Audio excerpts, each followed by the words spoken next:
Hello everyone, welcome to Learn Wireless Technology. In this tutorial we will discuss the architecture of LTE network.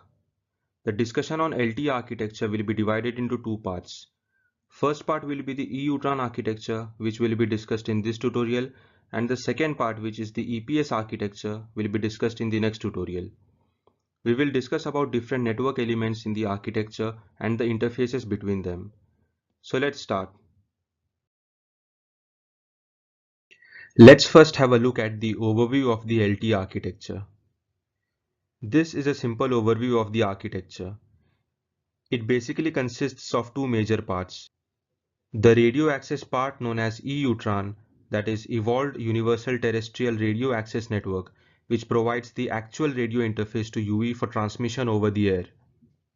The second one is the core network part, which is also known as EPC or Evolved Packet Core. EPC consists of network elements that handles various signaling procedures and manages user traffic. The EPC connects to the external packet data network such as Internet and IMS. We will discuss in more detail about all the network elements and the interfaces in coming slides. Now let's see the complete architecture of LTE. What are the different nodes or network entities present in it and the interfaces between them. As we know, there are two parts in LTE architecture. Let's start with the first part, that is E-UTRAN. This is an LTE UE equipped with capabilities to attach to LTE network and access its features and services. These are NodeBs that provides UE with air interface access to the network. UE connects to eNodeB via UU interface. The eNodeBs are also connected to each other via X2 interface. eNodeBs interact with each other for various purposes using this interface. The next part is the EPC. It consists of MME, that is Mobility Management Entity. MME interfaces the eNodeB via S1C interface.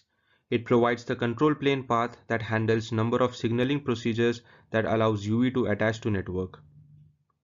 MMEs are also interconnected to each other via S10 interface.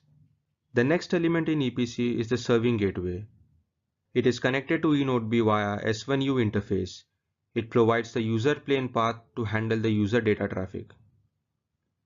Serving gateway is connected to MME via S11 interface that handles signaling related to bearer establishment. PDN gateway is another network entity that is connected to serving gateway via S5 S8 interface. It further provides data path for user plane traffic and also supports some signaling procedures for control plane. HSS is home subscriber server that connects to MME via S6A interface. HSS provides MME with useful information that helps in authenticating UE so that UE can be allowed to access the network.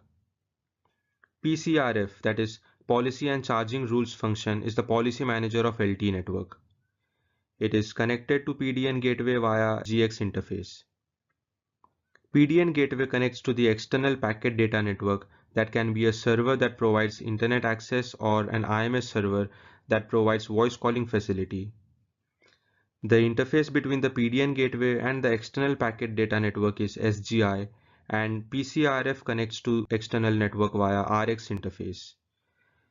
So this is how the complete architecture of LTE looks like.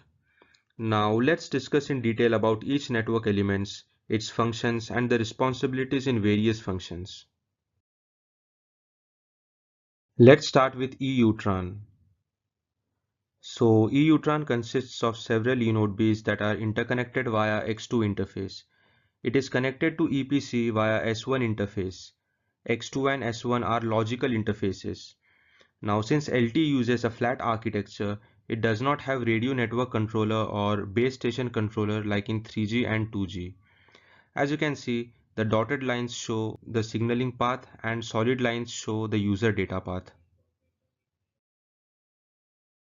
Let's discuss about the eNodeB and its functions in more detail. Now eNodeB provides air interface access to the UE. The air interface is known as UU interface, which is used by UE and eNodeB to transmit and receive data over the air. It provides user plane and control plane protocol termination towards the UE. So eNodeB supports FDD, TDD and dual mode operation. eNodeB performs number of radio interface related procedures such as radio resource management, where it handles the allocation of resource blocks to the users in a given cell. It handles the transferring of user data across UU and S1 interface. The user data is ciphered and integrity protected before transmission. The ciphering, deciphering, and integrity protection of user data is taken care by eNodeB. eNodeB supports IP header compression. Now the size of the long IP header of the control plane data is reduced to minimize the signaling overhead. eNodeB supports load balancing, that is, when a cell gets loaded, then handover is initiated to move the load to less loaded cells, which improves the overall capacity of the system. eNodeB also supports synchronization using primary and secondary synchronization signals to get the frame and slot timings. Synchronization is necessary to avoid interference between uplink and downlink transmission. eNodeB controls the mobility procedures such as intra-frequency handover, inter-frequency handover, inter-AT handover, etc. It takes care that UV does not lose the connection with the network while in mobility. It makes sure that the UV is properly handed over to a different cell or eNodeB when the serving cell power becomes poor. eNodeB supports dual connectivity, where a UV will be able to connect to two eNodeBs at a time. This feature was included in the later releases of LTE. Intercell interference coordination. It is used to manage co-channel interference.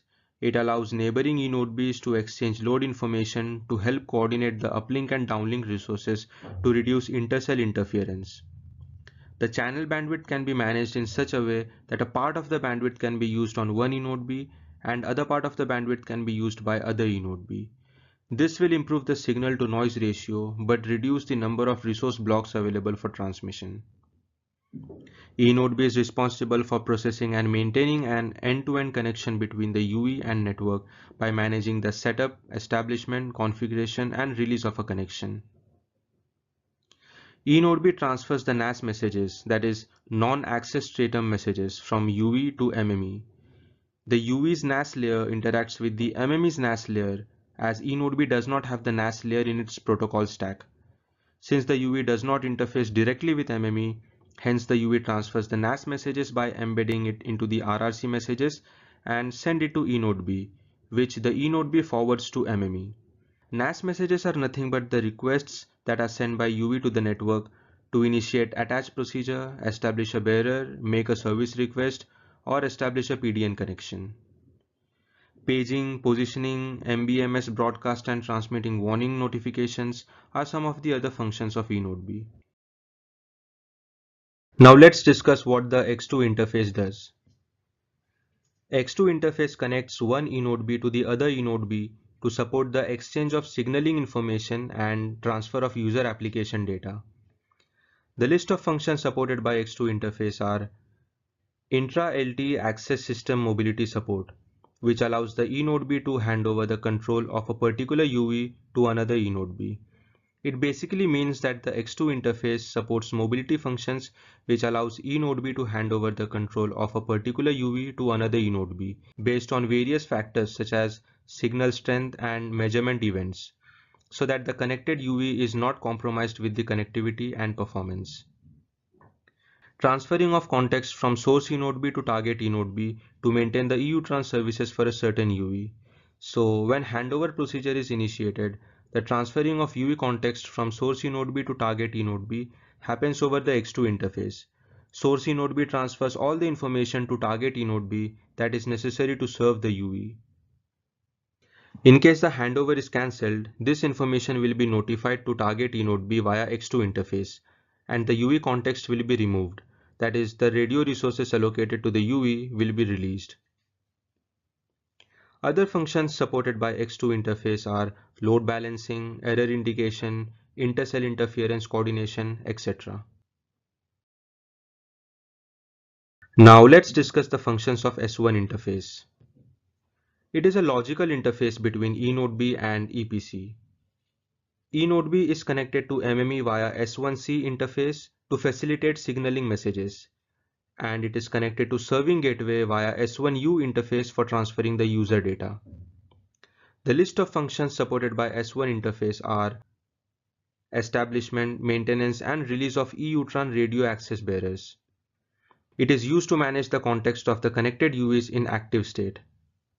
It supports in performing intra-LTE and inter-RAD handover.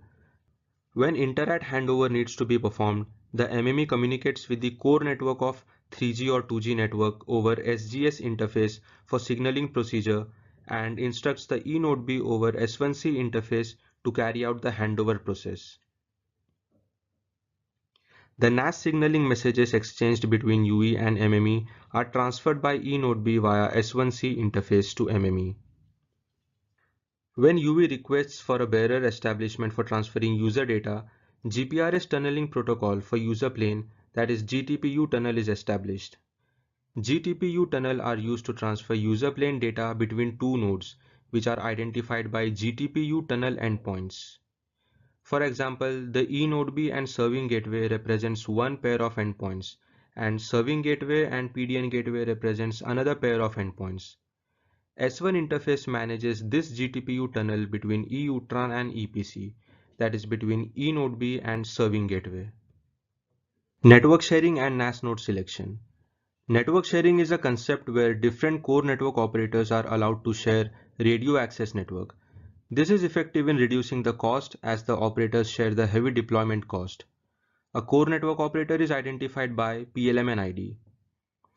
Now, NAS node selection is a function where eNodeB selects an MME to transfer the NAS signaling messages from UE. The selection of appropriate MME depends on the type of identity, such as STIMC or GUMMEI, which is contained in the message sent by UE, such as attach request or service request. Data confidentiality and integrity is maintained for the messages transferred over S1 interface. These messages contain sensitive information, especially the information required for authenticating the UE. Hence, confidentiality and integrity of data must be ensured at all levels across different nodes. Other functions of S1 interface include transferring of paging messages to UE, roaming functions such as allowing UE to attach to roaming network based on the subscription, tracing the UE in a particular tracking area that comes under MME, location reporting function, delivery of warning messages to UE. So that was a detailed description of the LTE architecture and the functions of various network elements and interfaces specific to EUTRAN. In the next tutorial, we will discuss the second part of the architecture, which is the EPC or Evolved Packet Core. Thanks for watching.